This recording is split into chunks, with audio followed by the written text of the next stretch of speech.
schedule down the stretch. Sodbusters have the 3 against Fremont, and then you look at every other team that they'll play. They'll play the travel teams to go along with the Wahia team they've played really well against. But Spearfish with matchups against Casper, you mentioned the 4 games, plus they closed the season against Fremont in a 3-game series. And if you look at the standings right now, you may have just mentioned, but Fremont's a half game up on Spearfish for the second best overall record, and the Sodbusters are 2 games back of Fremont. So those 3 teams, that's why this series is so big. I mean, you got to win 2 out of 3. If you win 3 out of 3, you actually catch Fremont. And then Fremont, like I say, that series with Spearfish could be goofy down the stretch. Now, keep in mind, if Spearfish, if they play really well, they got a 4-game series with Casper. If they sweep Casper, they may have a chance to win the second half. Yes. Which that throws that overall record thing totally out the window, because Casper would win the first half, and then the second half champion would play them for the playoffs. There's still a lot of drama here in the final 2 weeks of the regular season here in the Independence League. And last year, at this point, don't know if it was official at last year, but at this point we were saying, all right, 2 weeks left and the Sodbusters will wrap up the regular season. No chance to make the second half playoffs because, really, no chance for the Busters last year. 17-35 record. They are already 6 games over their win total from last year, and just what a job for this team to bounce back after a subpar season last year. A lot of D1 guys paving the way early on, and even with the departure of some of those D1 guys, the Sodbusters have still found a way in a few of those games to keep the winning success going, as the Sodbusters were limited kind of with their team last year due to a lot of departures in the middle of the season. Guys not sticking around for one reason or the other. I mean, it's just a whole different team this year. The pitching has been a lot better. The walks, for the most part, have been controlled, and guys hitting it a lot better as well.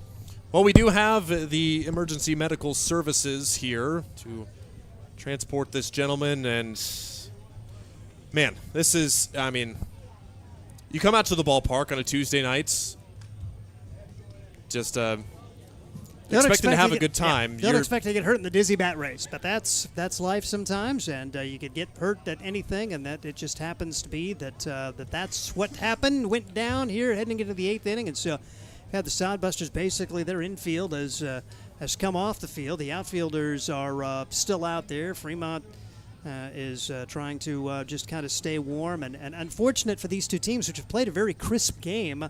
It's rolled right along, and it's a game that we were kind of wondering, okay, we're going to get this in before the weather. This certainly doesn't help with the delay at this point, but something we really can't deal with at this point. So, unfortunate occurrence for all involved, and we just hope that gentleman, hope it's better than it looks at this point, as it looks like they are going to try to immobilize one of the legs after he went down with the dizzy bat race, as Hastings Sodbusters and the Freemont Moo still locked in a 4-4 tie. We're getting set to go to the 8th inning. And like I said, at some point, okay, Michael Hanna, you've had a chance to cool down now.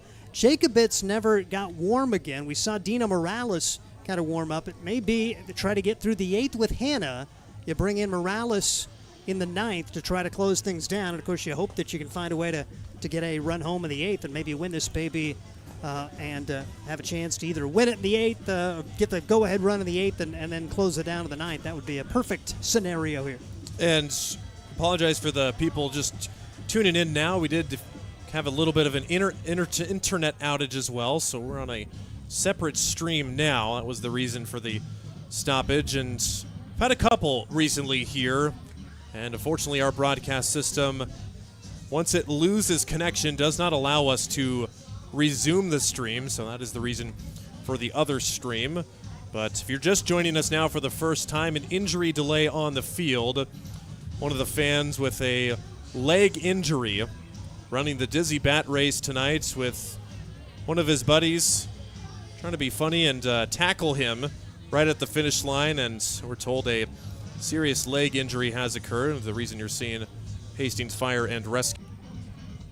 Shohei Ohtani, Juan Soto, David Fry, Joan Duran, the guys doing the scoring for the MLB All-Star Game so far. And speaking of major leagues, last night the Home Run Derby. If you got a chance to catch that in the new format, What a finish. The regional guy, Bobby Witt Jr. for the Kansas City Royals, putting on a show, getting to the championship match.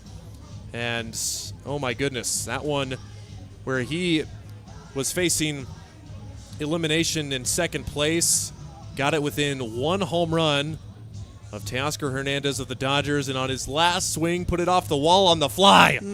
Oh, watching that one was a hold-your-breath moment for Royals fans and Dodgers fans alike, and really a really good home run derby last night, as well as the American and National League All-Stars wrap up All-Star Week, and seen a very crazy MLB season. Traditional powerhouses, not the best this year. Teams that are not traditional powerhouses being good this year. But that's about as far as we can dig into the MLB rabbit hole, unless, Steve, you have a rabbit hole that you feel like we should go down. Actually, I'm going to go to the Bison. Let's see, that's a wallow. I think Bison have wallows. They don't have rabbit holes. But I want to talk about Bison baseball a little bit. That's who the Sodbusters will play next.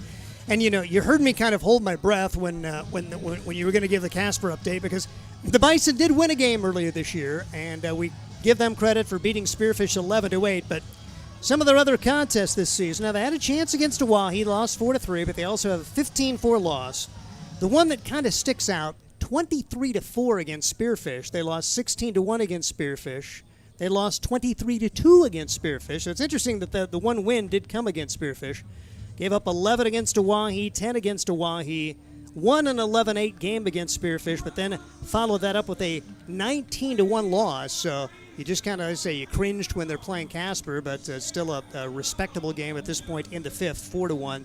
And the Bison, say, basically filling the role of the Plainsmen. They played about 18 games in the first half. The Bison going to be playing 16 or 18 games down the stretch, as after they get done with their 4-game series at Casper, they come to Hastings, no days off, then no days off. They go to Fremont for their final 3 games on the 22nd, 23rd, and 24th. And you know, it's one thing to play summer ball, chance to play 30 at home, 30 on the road, but when you are playing 18 games in 21 days, all of them on the road, hey, credit to those kids for the opportunity to go out and play some ball, but that is a grind and a half. And especially for you're facing teams that have already played plenty. They're hot, like they're loose, they're well chemistrized.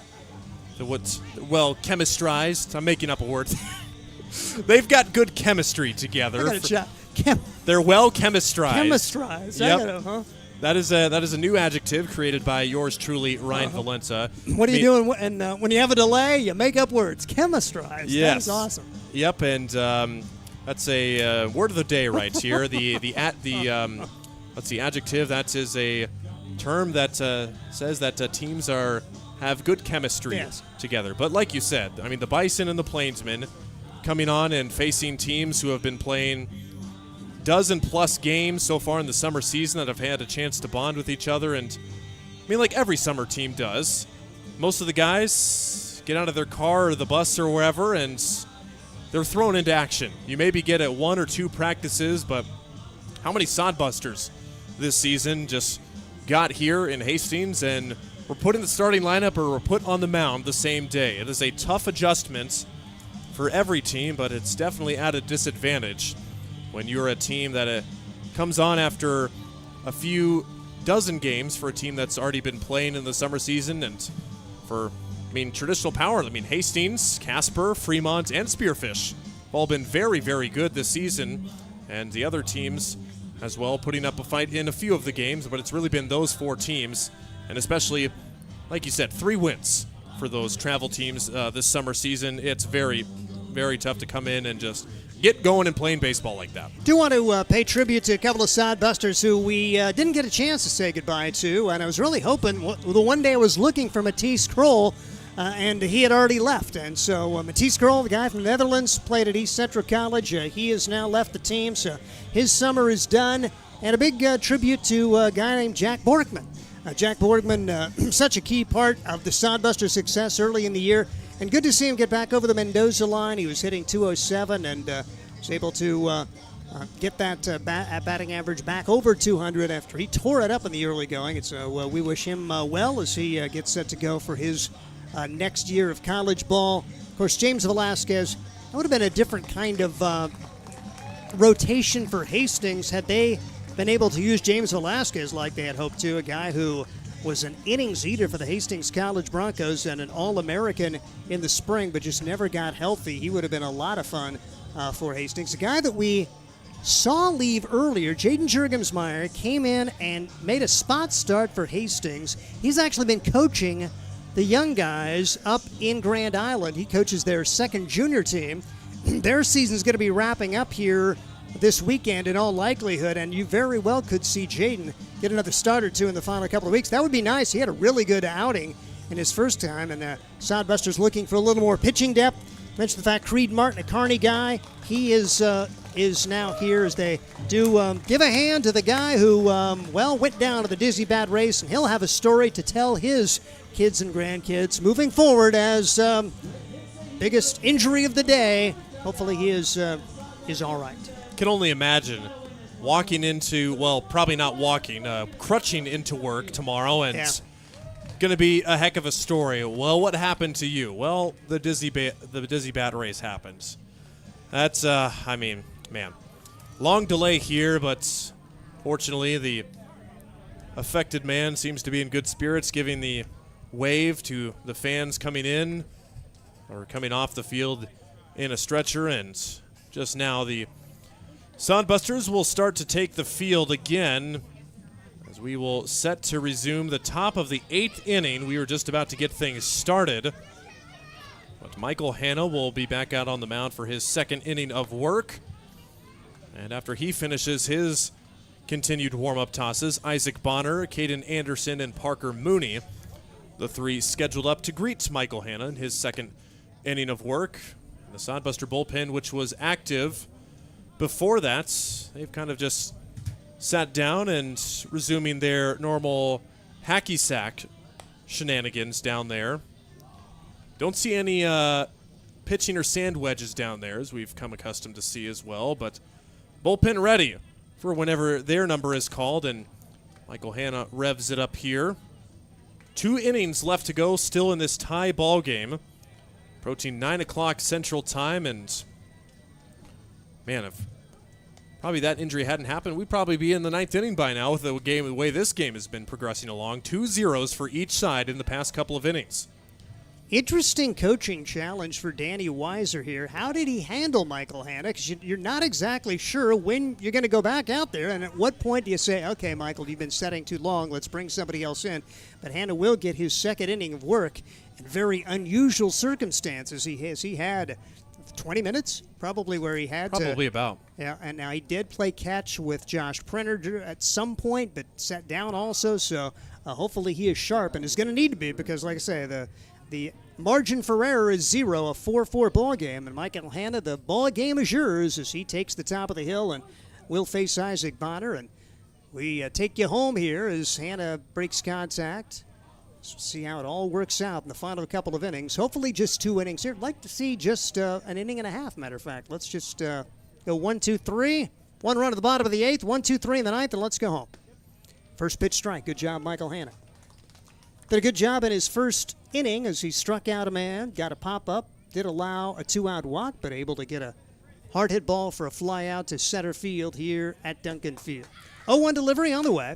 And this one is sprayed foul to the left side. Quickly 2 strikes on Bonner. Had a triple and a run scored back in the 4th. He is 1 for 3 in the game. There's a couple of triples for this team. For Fremont, they had it all going their way. 4-0 in the top half of inning number 5. And the Sodbusters rallied for 4 in the bottom half. Sodbusters have had 2 great chances to score more runs, but have not been able to get it done. Pop-up, foul territory. Bryce Ronkin, does he have room? He does. Good job for Michael Hanna and for Bryce Ronkin. Isaac Bonner is out to begin the 8th. And that will bring to the plate Caden Anderson. Anderson making his Fremont debut. 1 for 3 in RBI and a run scored for the recent high school graduate from Iowa, the future Cornhusker. Hard to believe they're going to be rolling with school here in just a little over a month. Michael Hanna brings it home. way high for that one. 1 ball and no strikes on Caden Anderson. Neat to see when some of those high schoolers get an opportunity to play against college athletes. Soundbusters have had their share of those guys over the years. 1-0 delivery.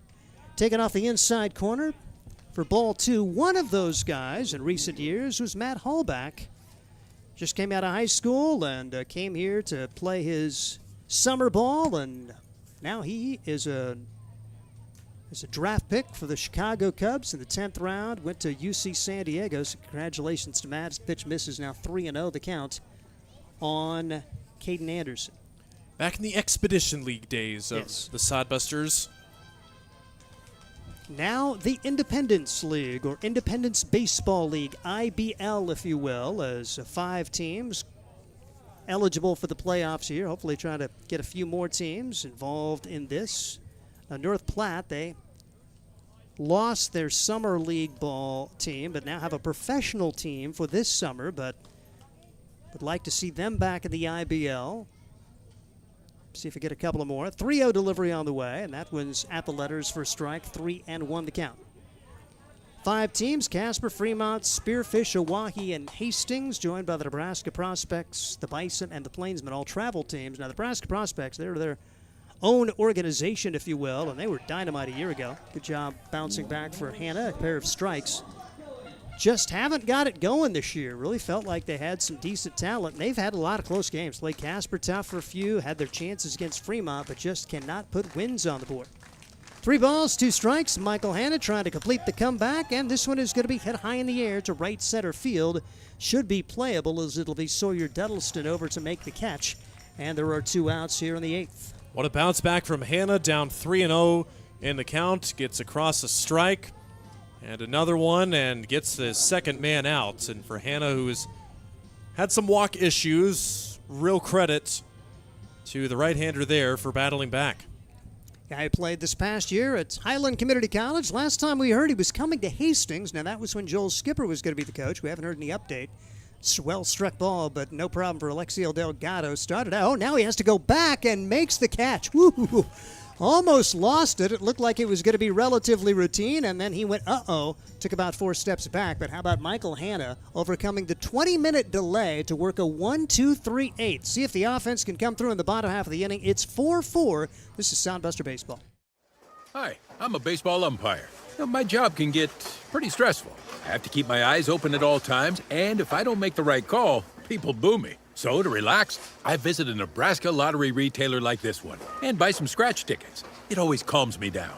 Hey, you cut in line. I did not. All right, you're out of here. Hey, he didn't cut. All right, you're out of here. I feel better already. The Nebraska Lottery. Top prize odds vary by game. There's nothing like relaxing on a summer day. Nothing like taking in a Hastings Sodbuster baseball game. And there's nothing like an ice-cold Pepsi to make the day perfect. Pepsi Cola of Hastings wants to make your nothing like be the best day it can be, whatever the occasion. Enjoy your favorite refreshing Pepsi product throughout the Sodbuster season and make your nothing like memories. Pepsi Cola of Hastings, a proud sponsor of Hastings Sodbuster Baseball. Soundbuster Baseball is out of the bottom half of the 8th inning after the long delay. One good bit of news that comes out of that is the Soundbusters don't have to see Parker Ott, who is pretty tough, although the Soundbusters did threaten. Now we'll get a look at Baylor Hicks. Now, Hicks has been really good, making his 6th appearance, 21 in the 3rd innings, allowing 5 runs, 4 of them earned. He's allowed 9 hits, struck out 19. He has walked 12. He is a guy from Columbia University, so a guy who probably is academically pretty strong. He's from Cumming, Georgia. 0-0, 1.69 ERA, and the Soundbusters will have 8-9-1, and this was the part of the order that started that 4-run 5th. How about Lightning striking twice? No Lightning. We don't want a Lightning delay. But just score a run or 2 here and then get this baby over in the 9th. That was one of the concerns we had after that long injury delay, that would rain come into the play. Right now, it appears we're in pretty good shape, but don't want to get too long with potential for rain. The Soundbusters trying to wrap up this Game 1 win and get a little momentum heading into the next 2 days, when if you'd have told me after 4.5 that the Soundbusters would have a chance to win, it just seemed a very lethargic offense and continuing to put runs up against Marcus Miller, but Miller another courageous outing as he fights his way through 6 innings, throws another 100 pitches, and just like it seems like every time he's out there, gives his team a chance to win, and the Sodbusters will have a chance to win, even though Marcus Miller's not going to figure in the decision. Kind of a long delay here as warm-up toss is being completed. Nathan Massar will get his opportunity. He walked back in the 2nd inning, reached on an error to open that 4-run 5th, and he is flown out to right. 0 for 2 for Nathan Massar for the Hastings Sodbusters. Right-handed hitter against the right-handed pitcher, Baylor Hicks. Chance to get the go-ahead run. It looks like Sodbusters do have right-handed action. I think that is Dino Morales down there, figuring maybe he is going to be the guy for the 9th. Pitch across for strike, no balls and a strike. 2 really good innings for Hastings Sodbuster reliever Michael Hanna to give his team an opportunity to win it. Matter of fact, if the Sodbusters score here, Michael would have a chance to be the winning pitcher. Pitch taken for a strike, and there's nothing that says he won't come out for the 9th, but you just kind of figure the way this game is unfolding. I don't know if it's a tie ball game, maybe they do give Michael the 9th. 0-2 pitch on the way to Massar. Watches it go by for ball 1. It looks like Hicks has a little bit of velocity in that right arm. Saw pretty decent pitching for their backup guy. Parker Ott could bring it a little bit. 1 ball, 2 strikes, nobody out. Bottom of the 8th inning. And the pitch. Off speed, beauty. And Massar knew it, and so did the Sodbuster fans. Just kind of give a tip of the hat there to Baylor Hicks. Sodbusters have seen a couple pitchers like that this season where, yeah, they bring it with that fastball and then they disguise it very well with the 2 strikes. Oh, yeah, here's a breaking ball. See you later. Drew Vega, bottom of the order today, but a guy that certainly has the capability to get on, and when he gets on, he is your best stolen base guy, and the first pitch to him is swung on and fouled away. I wouldn't be opposed to see him lay one down. A third baseman is way back. If they're going to give you that opportunity, Vega, anything he could deaden on the right-hand side of the pitcher, or on the third base side of the pitcher, if you will, would certainly give your team an opportunity to get on. Vega swinging away and takes ball 1. Vega not a power-hitting guy, as we know, but if he can get one into the outfield, that's left center field gap wide open, even though he is a right-handed hitter, traditionally goes right center with his line drives. 1-1 the count. As the pitch coming in, inside, 2-1 the count, and work your way on. A walk would certainly be okay here against Baylor Hicks, who does have 12 walks in 21 1/3, so less than a walk in an inning. That's one of the stats that Fremont has excelled in this year, their strikeouts to walk ratio. Off-speed pitch is taken high. It's now 3-1. Coming into today, 375 strikeouts for the pitching staff, 171 walks, so over 200 more strikeouts than walks for the Freemont Moo. One of the reasons they have been able to get it done on the mound. 3-1 delivery right there for strike 2. Compare that to the Hastings Sodbusters coming into today. A pretty decent number, but not quite like Fremont. 352 strikeouts, 199.